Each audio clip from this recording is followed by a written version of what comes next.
¿Qué tal? ¿Cómo le va? Me da mucho gusto darle la bienvenida en este espacio Sociedad Transparente, en que transmitiremos para usted la participación de dos de los destacados ponentes que a lo largo de esta semana intervinieron durante el Foro Internacional Transparencia, Derechos Humanos y Educación. Como usted sabe, hemos venido organizando tanto la Comisión de Derechos Humanos del Estado de Puebla como la Benemérita Universidad Autónoma de Puebla y la propia Comisión de Transparencia de esta entidad. Este encuentro que a lo largo de toda esta semana que hoy concluye, presentó en una mesa de análisis, de reflexión y de debate los grandes temas de la agenda nacional que consideramos son fundamentales para fortalecer la democracia. Los derechos ciudadanos, la corresponsabilidad social, que tienen que ver en esta nueva actitud y esta nueva relación entre gobernantes y gobernados. Por eso es que hoy en Sociedad Transparente me complace mucho platicar con uno de los más destacados ponentes de este foro. Saludo al doctor Miguel Julio Rodríguez Villafañe. Él es presidente de la Asociación Iberoamericana de Derecho a la Información y de la Comunicación, viene de Argentina y hemos escuchado una participación destacada de parte de usted a lo largo de estos días. ¿En dónde observa usted como estudioso de los temas ciudadanos y de los avances democráticos en Latinoamérica que se encuentra México? Mire, México siempre es un faro y para América Latina y particularmente para Argentina siempre ha sido un ámbito de particular avanzada en el tema de transparencia. Y este es un tema muy sensible en este momento, porque nosotros sabemos que México no solamente avanzó en la transparencia pública, sino que ha logrado, digamos, uno de los temas centrales del encuentro, insertar eso también en una política educativa, porque necesitamos prepararnos para el derecho a saber en una América Latina sufriente, y sufriente casualmente ante la necesidad de que nos transparentemos y fundamentalmente que esa transparencia nos mejore institucionalmente. En Argentina nos ha tocado vivir periodos muy difíciles durante el gobierno, digamos, militar anterior del periodo democrático del año 1976 al año 1983, que fíjese que se generó un miedo a saber. Ya no era solamente el derecho a saber, sino un miedo a saber. La persona que decía, si sé algo del Estado, corro el riesgo que me hagan desaparecer, me torturen, me hagan... De ahí, fíjese, nosotros tenemos que revertir, ya no solamente enseñar a saber, sino superar el miedo al saber. Y el otro tema muy importante que nosotros vemos acá en México, el hecho que haya órganos autónomos como el Instituto de Transparencia que hay en los estados, que esto ayuda a que haya tres patas muy importantes. Una, la necesidad de transparencia; otra, órganos autónomos; y otro, ese órgano autónomo también con facultades para trabajar, para educar en ese tema. Y este es el tema de particular importancia en este momento. Tan es así que tal vez el paso que yo estoy viendo, que es difícil dar, pero que es importante encarar, es esta transferencia de confiabilidad en el sistema desde la transparencia, ¿no? Todavía tenemos una sociedad que a veces la transparencia, más que tomarla como algo que es positiva, dice, bueno, eso confirma mi criterio que todos son corruptos, más que decir, no, esto ha dejado ver cosas que antes no se dejaban ver. Creo que este es el gran esfuerzo que estamos haciendo y eso hay que hacerlo desde la educación, ¿no? Y además teniendo en cuenta en esta América Latina y particularmente en México, con todo lo que está pasando, la violencia, etcétera, de que casualmente la libertad de información es el presupuesto de la paz. Casualmente, en la medida que haya sectores que se transparenten, en la medida que todos podamos dialogar en esa transparencia, es más difícil la violencia. Casualmente la violencia es hija de la falta de transparencia, de la falta de diálogo, de los sectores excluidos. De ahí que este esfuerzo que están haciendo los comisionados, que están preocupados, como que se han reunido alrededor tuyo, Blanca, acá en este encuentro en Puebla, Cholula, este lugar tan espectacular que tiene México, es un ejemplo más de una vocación para hacer que casualmente que sean instrumento de paz. O sea, casualmente, que el hecho de que nos podamos ver, que no nos invisibilicemos, que todos seamos tenidos en cuenta, es un presupuesto fundamental para la paz, ¿no?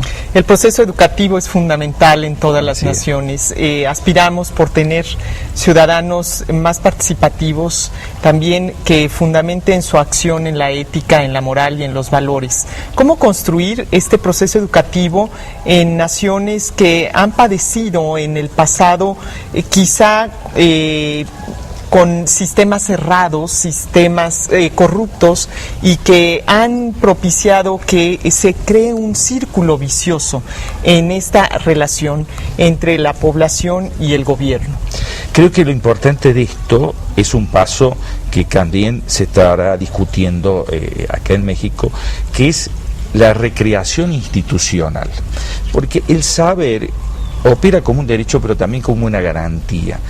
Tal vez una de las preocupaciones que yo traigo de México, pero también de mi país, América Latina, el año pasado en un encuentro en Guadalajara, que había estudiantes de Derecho, de Periodismo y muchas personas representantes de distintos sectores, yo les pedí que levantaran la mano quienes creían en la ley. Nadie levantó la mano. ¿Quiénes creían en la democracia? Nadie levantó la mano. Y esto no lo digo peyorativamente, sino que tenemos que reconstruir el sistema para que casualmente la información sea el canal para mejorar la institucionalidad y no para tomar indiferencia en la institucionalidad. ¿Qué quiero decir con esto? Que acá habrá que ver cómo informamos también que hay una justicia actuante, cómo informamos que hay una policía actuante. No todos los policías son corruptos, no todos los jueces son corruptos. En algún momento tenemos que hacer pie. Fíjese que yo siempre digo, uno de los ejemplos que en Estados Unidos fue básico para el tema de la información pública, que fue el caso de Watergate. En realidad quedaron como héroes dos periodistas que se merecen ese rol en lo que le tocó a ellos. Pero el sistema funcionó, porque a su vez no solamente hubo un periodismo y un diario que lo dijo, o sea que transparentó el hecho, pero como fiscales, que la Corte Suprema ordenó que se entregaran las grabaciones que tenía Nixon, hubo un Congreso que también estuvo a la altura de las instituciones para decir esto no estaba bien.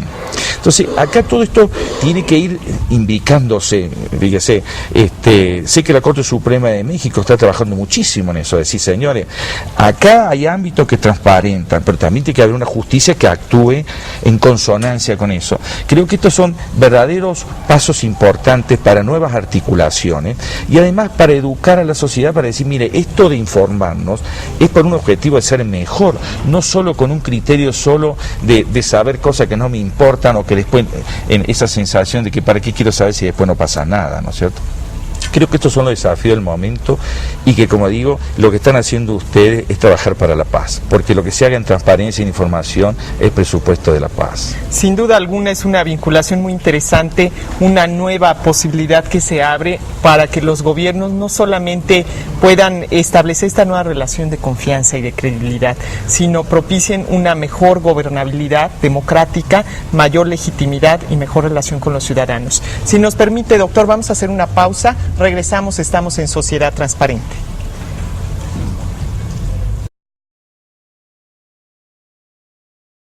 Muchas gracias por seguir acompañándonos en este espacio de la Comisión de Acceso a la Información Pública, con el gusto de platicar con un visitante distinguido que ha venido a Puebla a lo largo de esta semana en su calidad de presidente de la Asociación Iberoamericana de Derecho a la Información, el doctor Miguel Julio Rodríguez Villafañe, con quien estamos charlando justamente de este nuevo rol social que tiene el ciudadano.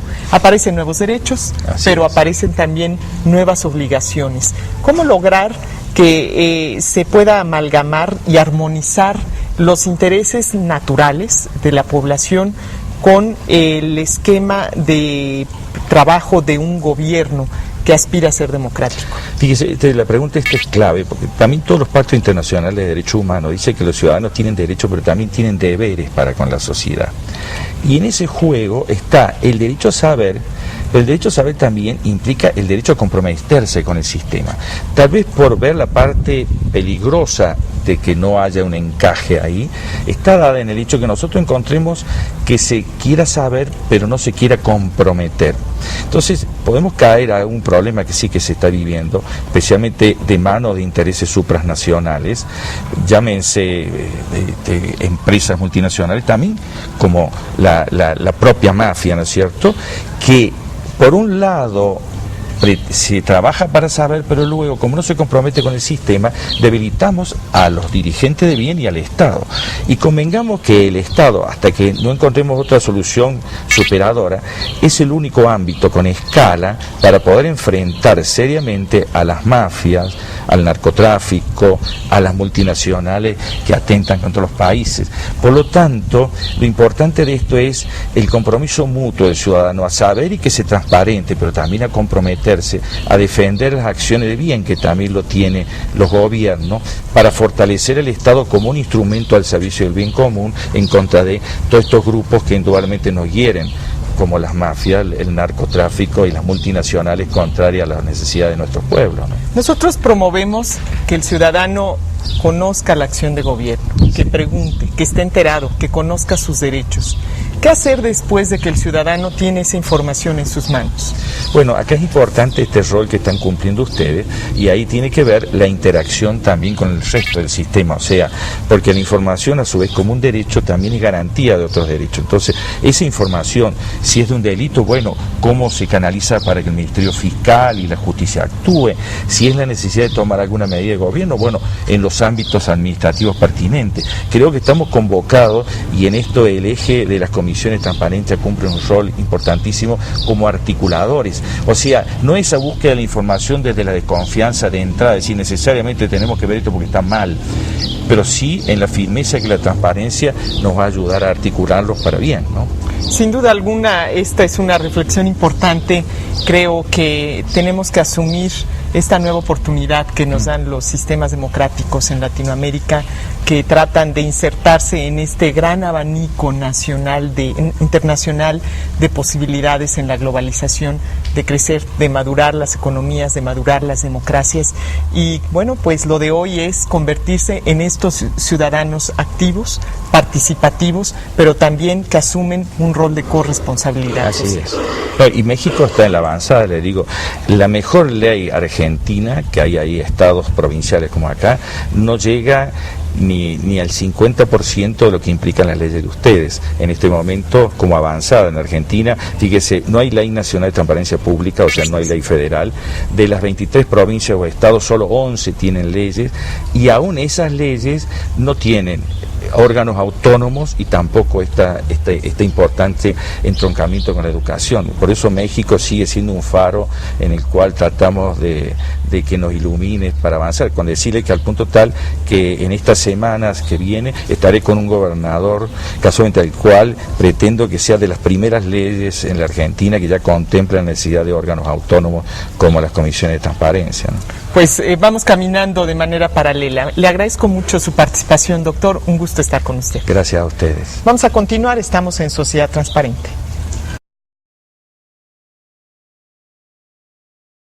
Estamos transmitiendo para usted Sociedad Transparente en esta mesa en que hemos tenido oportunidad de hablar con los ponentes que participaron a lo largo de esta semana en este Foro Internacional sobre Transparencia, Derechos Humanos y Educación, y con el gusto ahora de conocer los valiosos puntos de vista, análisis e investigaciones que a lo largo de su vida ha hecho el doctor Benjamín Fernández Bogado, presidente de la Fundación para la Libertad de Expresión de Paraguay, un investigador también muy reconocido y quien viene a hablar precisamente de la importancia de esta evolución de los derechos humanos y el derecho de acceso a la información. Usted ha sido un ferviente defensor de las libertades, pero también de los derechos ciudadanos. ¿En qué etapa nos encontramos, no solamente en México, sino a nivel internacional? Diría, y agradezco mucho la invitación de estar aquí en Puebla, a la invitación tuya y de la comisión, porque creo que estamos en un momento de definiciones en torno a lo que creíamos era solo una conquista desde el punto de vista jurídico. Yo he sido constituyente en el Paraguay en 1992. Escribir una constitución es siempre una razón de orgullo para cualquier jurista y lo ha sido también para mí. Pero ahora, analizando eso en perspectiva, veo que la gran conquista debe ser cultural. Nos encontramos ante el reto de hacer que la transparencia sea un valor entendido no solamente para gobernantes, sino para gobernados. Y que si existe la ley, hagamos uso de ese instrumento para convertirla, a esa ley, en un vínculo que realmente mejore la calidad de nuestras democracias y que fortalezca institucionalmente este sistema que denominamos Estado de Derecho, como también se lo define la democracia. Y en ese sentido creo que estamos en un momento de definiciones, porque veo que hay un malestar en la democracia, no solamente en los países latinoamericanos, sino también en los países europeos, donde están ganando y conquistando plazas, definiendo en gritos destemplados: queremos una democracia real ya. Y creo que en ese sentido, si tuviéramos y aplicáramos una transparencia mayor, una capacidad de entender desde el gobierno de que los ciudadanos necesitan entender que son parte de ese gobierno y que son mandantes y mandatarios los que al final hacen que la democracia funcione como sistema, y si logramos que eso se internalice en un código de valores culturales compartidos, creo que estaríamos definiendo de mejor forma lo que significa la transparencia, o esa pérdida de las máscaras de las que también habló Octavio Paz en El laberinto de la soledad. Hablaba hace un momento el doctor Miguel Julio de cómo se puede lograr vincular esto que es la transparencia con el bienestar de la población, con la paz en las naciones, y a veces eso es visto simplemente por las autoridades con un poco de preocupación y de temor, porque en ocasiones cuando un gobierno intenta abrirse, a veces se convierte en un golpeteo político, en un golpeteo mediático, en una campaña que, lejos de generar gobernabilidad, la confronta con la población. ¿Cómo se puede modificar esa percepción? Hay una realidad concreta. Los países que han encontrado en la transparencia un vínculo constructor de voluntades, y doy solamente un ejemplo, escandinavo, sueco, para demostrar que esa nación, cuando decidió ser una nación transparente, no solo disminuyó los gastos de campaña, mejoró los niveles de calidad de la política en su conjunto, mejoró la posibilidad de que el contribuyente supiera dónde van esos recursos. Yo creo que habría que entender ese fenómeno de la apertura y de la transparencia como un valor que nosotros como sociedad nos damos a nosotros mismos.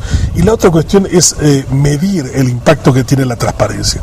Los norteamericanos tienen una frase que en inglés es bastante gráfica, dice: aquello que no se mide no existe.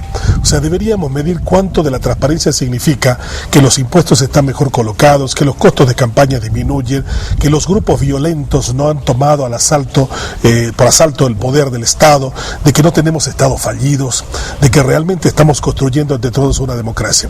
Y creo que en ese campo nos hace falta también medirnos en mejor forma de que es probable que en la primera etapa hayan razones de conflictividad. Pero ¿quién diría que México, a través de una ley de transparencia que pasó en el 2004, haya podido identificar a miles de aviadores, como denominan ustedes a los que nosotros llamamos planilleros, y que eso haya significado una notable disminución en el gasto público, que está ahora probablemente orientado hacia otros propósitos mucho más nobles que el estar sosteniendo a un grupo de parásitos en la administración del Estado? O sea, yo creo que en ese sentido habría que medir y habría que congratularse de lo que ha hecho la transparencia y el acceso a la información pública en no pocos estados latinoamericanos, entre los cuales se encuentra, por supuesto, México. ¿Cómo romper esas viejas prácticas, esa cultura de la que usted hablaba precisamente en la burocracia, en el sector público, acostumbrado por años, quizá arrastrando estos viejos vicios, y dar ese salto? Blanca Lila, la experiencia cultural no es una experiencia de la noche a la mañana, es un conjunto de valores que se fortalecen y se hacen parte de la manera de ser de los pueblos en función de la práctica, de la constancia, de la voluntad puesta en creer que ese es el camino. Si nosotros entendemos que la transparencia es un vínculo que nos acerca, que construye confianza, ¿no? Francis Fukuyama tiene un maravilloso libro de por qué las naciones son ricas y por qué las naciones son pobres, y encuentra la razón de confianza que tiene justamente el ser claro, el ser transparente, el ser directo, la manera en que uno se vincula con otra persona y nace una relación conveniente para ambas partes y conveniente para la sociedad. A mí siempre me sorprende cuando viajo a Copenhague y ver en el aeropuerto de Dinamarca una frase que me parece fantástica. Dice: cuando un danés encuentra a otro danés, nace una compañía, nace una corporación, nace una voluntad. O sea, nosotros en cambio, cuando nos encontramos con el otro, inmediatamente terminamos hablando del otro que no está, o una cosa parecida, pero no estamos estamos construyendo confianza porque no somos transparentes en nuestra relación personal. Yo siempre dije de que no es que cada pueblo tiene el Estado que se merece, cada pueblo tiene el Estado que se le parece.